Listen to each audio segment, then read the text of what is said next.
Ora Kadut jadi tokoh, ada 15 cerita pendek. Saya sudah membedah di 2 episode sebelumnya ya. Nah sekarang saya mau membedah beberapa episode lagi. Nah, cerita pendek yang pertama adalah Kue Leker. Ya, Kue Leker.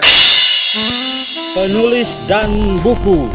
Ayo, para penulis pemula, penulis muda berkumpul di sini. Buku cerpenmu atau novelmu akan saya bedah di sini. Di Golagong TV tentang literasi semua ada di sini. Lagi ya.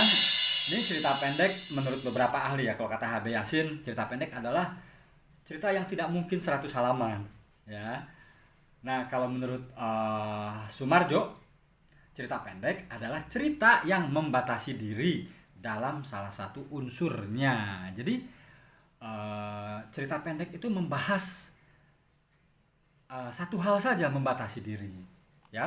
Nah, yang selanjutnya cerpen karya Nur Joso, judulnya Kue Leker. Aduh, Kue Leker nih jadi ngiler saya. Nah, Kue Leker itu menurut sejarah ini datangnya dari Belanda dan kota asal pertama kali di Indonesia rumah leker itu katanya kota Solo. Nah, pertama kali muncul di situ. Jadi leker itu berasal dari bahasa Belanda, artinya enak. Nah, kalau orang-orang yang lahir atau yang tumbuh kecil, masa kecilnya tahun 90-an, kue leker itu memang jadi semacam teman ya, harganya 500-an. Tepung dibakar kayak martabak tipis, crispy gitu, kasih toppingnya ya.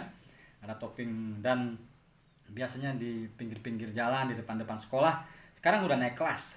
Nah, apa kaitannya dengan kue leker yang ditulis oleh Nur Joso di antologi cerita pendek Ora Kadut jadi tokoh terbitan Sip Publishing. Nah, Kue Leker ini ada di halaman 90 sampai 97, jadi 7 halaman, ya lumayan lah ya.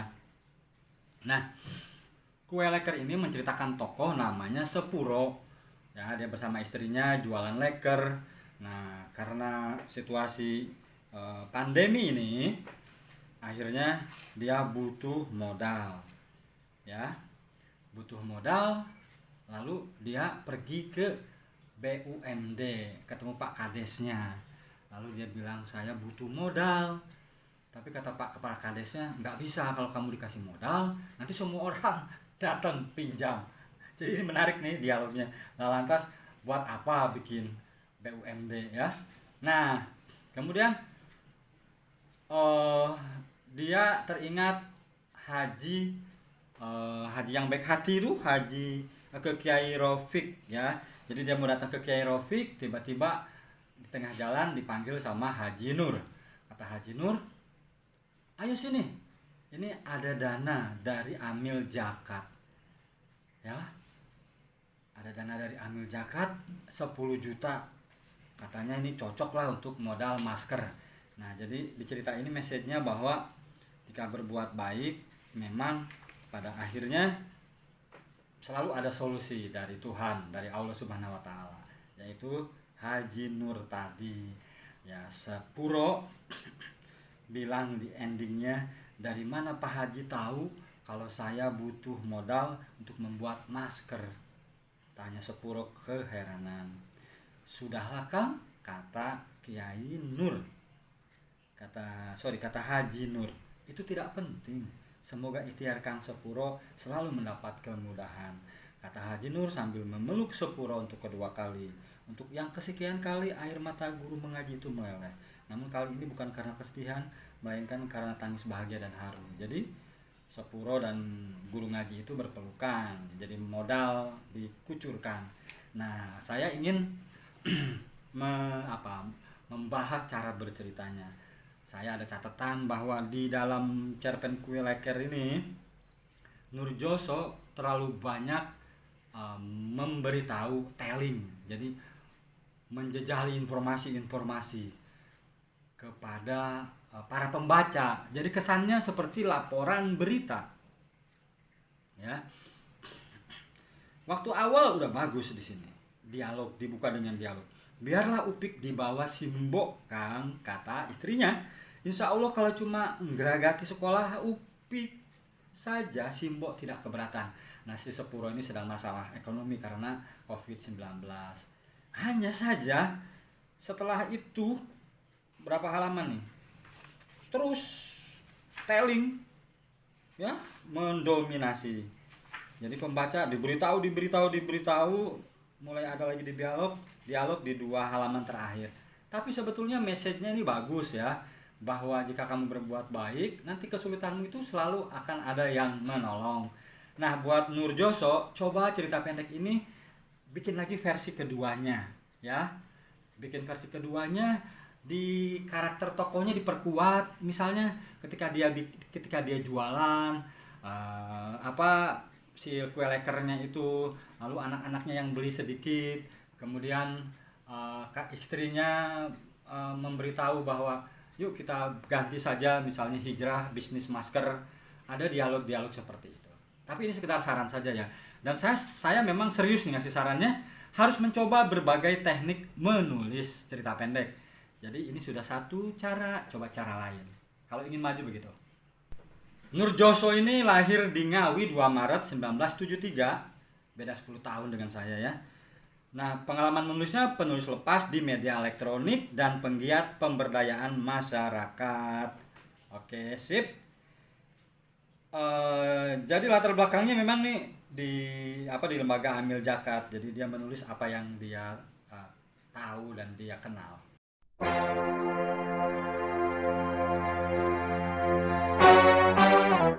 Kali ini saya akan membahas cerita pendek yang ditulis oleh Ninsu, Jerit Hati Parmin. Nah, Jerit Hati Parmin ini ditulis di halaman 78 sampai 89.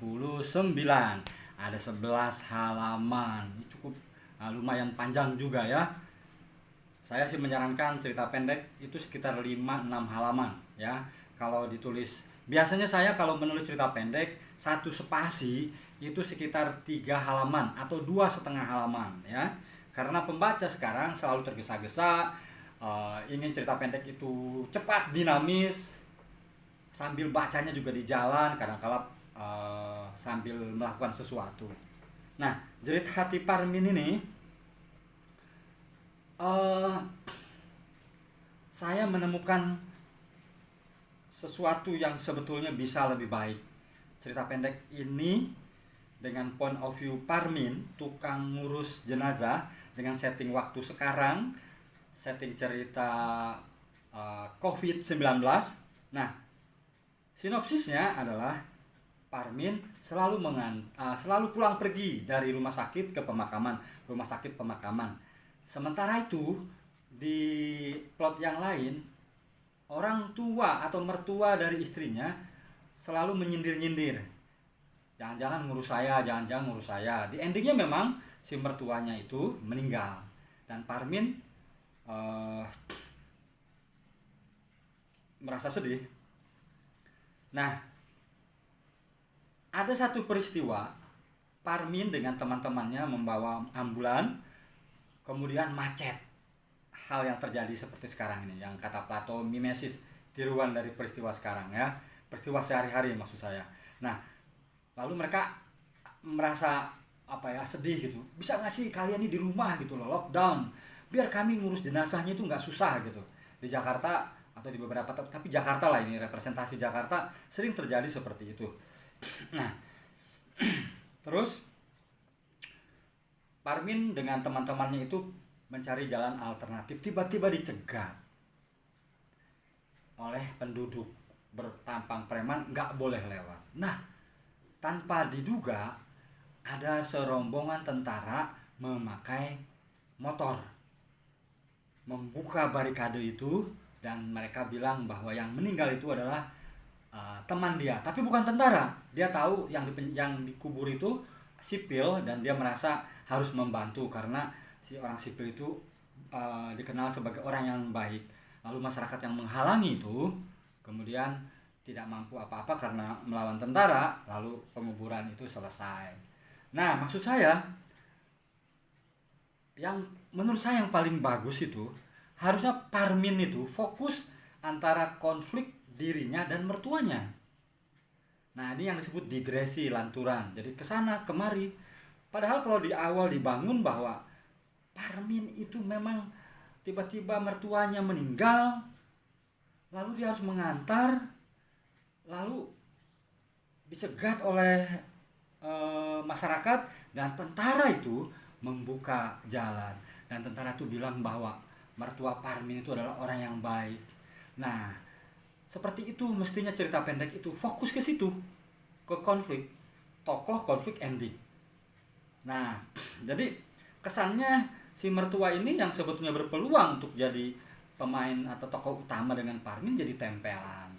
Nah, tapi message dari cerpen ini bagus ya, bahwa COVID-19 itu ada dan mayat bergelimpangan, dan perilaku masyarakat direkam di cerita pendek ini. Nah, cerita pendek ini siapa penulisnya? Saya akan bacakan. Sorry, dijilat-jilat mulu nih. Ninsu lahir di Jakarta April 1982. Dia seorang istri, ibu rumah tangga, 2 anak yang lucu, mantan karyawati, memiliki hobi menulis dan membaca novel. Merupakan penulis dari novel Renjana untuk Arini. Oh, jadi udah penulis novel nih. Terbitan Maslamah Media Mandiri tahun 2020. Saat ini juga memiliki antologi cerpen Buntara Sadali, Goresan Pena di Ujung Rindu, Ada Cerita Hebat di Balik COVID-19, dan antologi puisi Dim Perjuangan terbit di 2019-2020. Bisa ditemui di Facebook @retnosetiowati dan Instagram rin_su. Nah, jadi buat Mbak Ninsu, kalau pemilihan kata atau gaya bahasa is oke, nggak ada masalah. Tinggal memperbaiki alur ceritanya saja. Jadi kalau cerita pendek itu, kalau menurut Edgar Allan Poe, bahwa cerita pendek ini memang cerita yang selesai dibaca satu kali, duduk, kemudian plotnya tidak banyak, fokus pada satu masalah. Oke ya. Selamat Mbak Ninsu.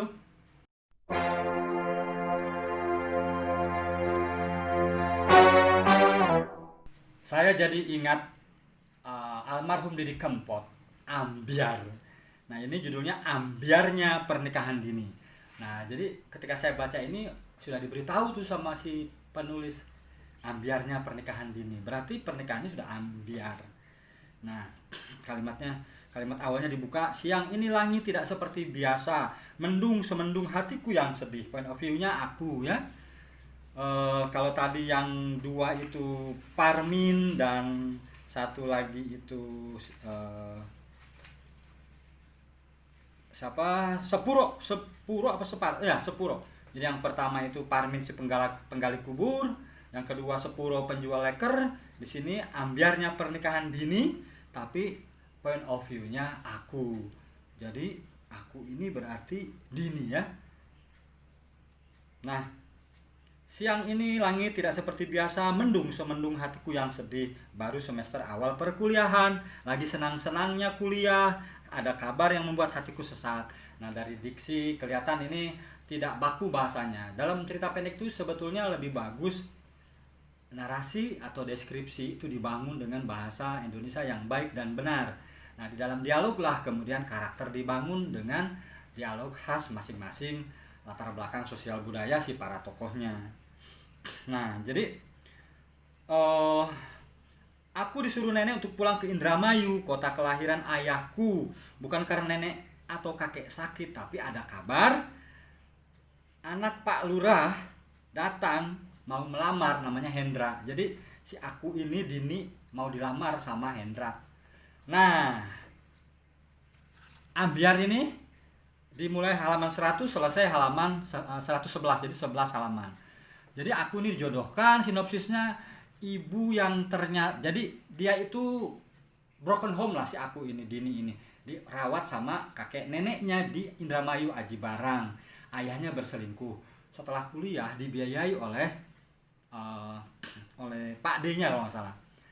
Nah, tiba-tiba dijodohkan sama anak Pak Lurah. Mereka bilang, ayolah nanti kuliahmu dibiayai sama anak Pak Lurah karena anak Pak Lurah kaya, prototipe ya begitulah biasanya hampir sama dengan Siti Nurbaya kan kalau punya utang atau beda apa kalau biaya kuliah, biaya pendidikan susah, menikah saja dijodohkan, nanti biayanya ditanggung. Itu sudah biasa, sudah prototipe cerpen-cerpen kita. Nah, itu nggak apa-apa.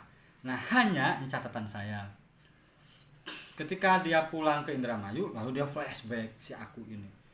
Nah, di sini hampir sama dengan Sepuro tadi. Jadi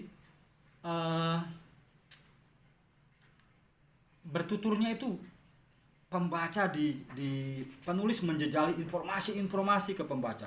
Terus diberitahu bapaknya selingkuh, broken home, terus. Nah, boleh nggak? Ya nggak apa-apa. Teknik ini biasa dilakukan oleh penulis pemula.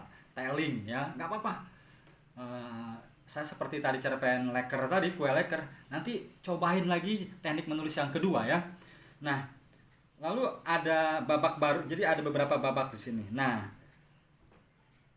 ini saya bacakan babak keduanya ya. Ketika sampai di Indramayu. Ibu memintaku menemuinya di Malang, bukan Purwokerto. Sempat aku terheran, tetapi ibu bilang akan menjelaskannya nanti di sana. Nah, masih dalam satu paragraf. Sesampai di hotel mewah di Malang, jadi dia tuh di Indramayu dalam satu paragraf ini. Disuruh ke Purwokerto. Jadi disuruh ke Malang bukan ke Purwokerto. Nah, jadi langsung tuh sesampainya di hotel mewah di Malang, aku dan Bude Asep yang menjemputku pun beristirahat dulu. Ba'da Isya aku mulai menanyakan lagi kepada Bude karena ponsel ibu tidak kunjung aktif. Dalam satu paragraf itu informasinya dia Indramayu, pergi ke Malang, tinggal di hotel, lalu bicara soal ponsel ibunya yang tidak aktif. Jadi dia mau berangkat ke Malang menemui ibunya minta restu, boleh nggak menikah. Nah, kejutan terjadi ketika datang ke Malang, ibunya sedang di hotel, sedang nge-YouTube bikin konten. Dia baru tahu bahwa ibunya itu adalah penulis novel terkenal, nggak pernah tampil, jadi selama ini yang membiayai adalah ibunya. Nah, tiba-tiba cerita bergeser ke ibunya yang novelis itu. Nah, ini jadi ada dua. Nah, padahal sebetulnya yang paling menarik, cobain lagi. Mau fokus kemana nih?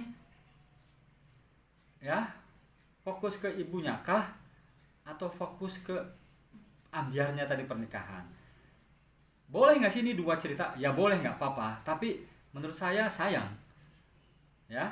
Nah, kemudian setting waktunya ini terlalu panjang juga. Tadi kan dari tempat kuliah Jogja pulang ke Indramayu. Dari Indramayu pergi ke Malang. Nah, jadi ada 3 setting lokasi dan 3 setting waktu. Nah, jadi berusaha sekarang kalau kata Edgar Allan Poe itu berusaha ceritanya itu selesai di situ, satu masalah, selesaikan waktu itu, satu lokasi. Nah, saya juga sering menulis cerita pendek yang digresi lanturan ke sana kemari. Tapi kita sama-sama belajar ya. Nah, dan lakukanlah teknik menulis sewing bukan telling ya. Dicobain. Siapa penulisnya ini? Tuti Mulyani. Nama penanya Putri Khadijah. Nah, Putri Khadijah ini hampir sama dengan nama dari ibunya. Ibunya juga seorang penulis novel dengan nama pena siapa nih penulis terkenal tuh? Ada di sini. Siapa namanya ya? Angel Khadijah. Sementara dia nama penanya Putri Khadijah. Bukan Khadijah, Khatijah.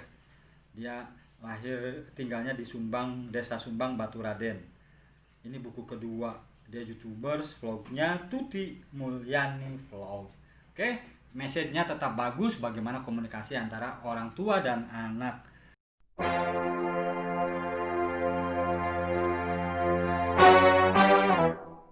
Nah, cerpen Hati yang Bungkam oleh Renina. Renina ini ibu rumah tangga. Ada beberapa buku sudah ditulisnya, yaitu Jurus Edan, Menaklukkan Ujian Mandiri UIN Jakarta, terbitan Herya Media tahun 2015. Antologi cerpen Ada Cerita Hebat di Balik COVID-19, terbitan Mas Lama Publishing tahun 2020. antologi yang berikutnya, antologi Menanam Benih terbitan Sinar Pena Amala tahun 2020, dan antologi Cerita Perjalanan Diri terbitan Binsar Hiras Publishing tahun 2020. Penulis bisa dihubungi Instagramnya @reni_.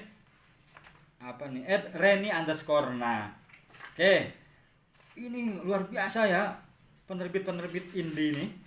Saya gembira sekali ya di era pandemi ini, semua orang tidak patah semangat mengisinya dengan menulis fiksi. Jadi pandemi COVID-19 ini justru membuat kita semakin produktif menulis. Hanya tinggal terus belajar dan memperbaiki diri. Nah, Hati yang Bungkam ini mohon maaf ya, jadi isinya ceramah ya, telling, kemudian penyuluhan, banyak gaya-gaya menulis esai. Ini saya kasih contoh misalnya ya. Hati yang Bungkam. Sudah 2 tahun aku aktif pada kegiatan sosial peduli lingkungan. Belum banyak yang kupahami soal kondisi lingkungan saat ini. Dulu yang aku tahu kita harus membuang sampah pada tempatnya, tetapi ternyata membuang sampah pada tempatnya bukan solusi, karena pada nyatanya sampah hanya berpindah dari tong sampah rumah ke TPA. Banyak orang masih salah kaprah mengartikan TPA, padahal TPA itu adalah tempat pembuangan sampah, sisa-sisa sampah yang sudah didaur ulang. Itu paragraf pertama pembukanya. Ini esai ya. Jadi teknik menulis ini harusnya didistribusikan ke tokoh. Cari tokoh yang menurut kamu cocok menyampaikan ini. Dan sebaiknya dengan cerita, dengan adegan, karena ini cerita pendek ya. Nih, saya buka lagi. Jadi di halaman 107 pendek, sini ceritanya sampai 111, cuma 4 halaman. Tapi memang isinya semuanya deskripsi. Tuh, point of view-nya aku. Nah, di sini ceritanya nggak ada, cuman satu fragmen. Dia beli sayur, lalu kata tukang sayurnya, udah pakai plastik aja. Dan dia merasa kalah cepat karena si tukang sayur itu memasukkannya ke kantong plastik. Nah, padahal akan lebih bagus misalnya tentang penyuluhan sampah jangan dibuang ke plastik itu bisa lewat cerita. Cari riset pustaka, bisa lewat banjir, bisa lewat bau, bisa lewat pemulung, bisa apalagi? Bisa mahasiswa yang bikin kertas daur ulang, memanfaatkan sampah, bisa lembaga, misalnya ibu-ibu di satu komplek, lalu ingat tokoh konflik ending, masukkan itu ya. Di sini minim konflik, seperti itu. Jangan patah semangat ya, Renina. Coba lagi tentang message sampah ini harus dibuang dengan baik. Cari tokohnya, cari ceritanya, cari konfliknya. Oke?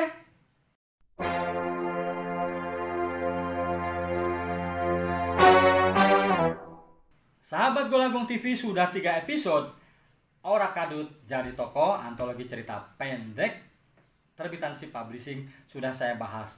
Minggu depan ada 1 episode pamungkas. Selesai sudah Ora Kadut Jadi Tokoh.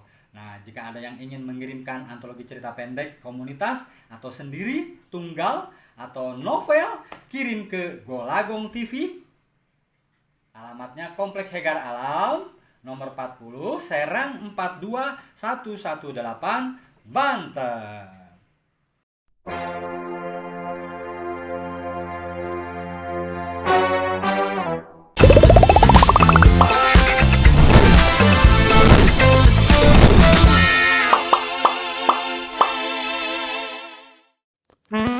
Penulis dan buku. Ayo para penulis pemula, penulis muda berkumpul di sini. Buku cerpenmu atau novelmu akan saya bedah di sini. Di Golagong TV tentang literasi semua ada di sini.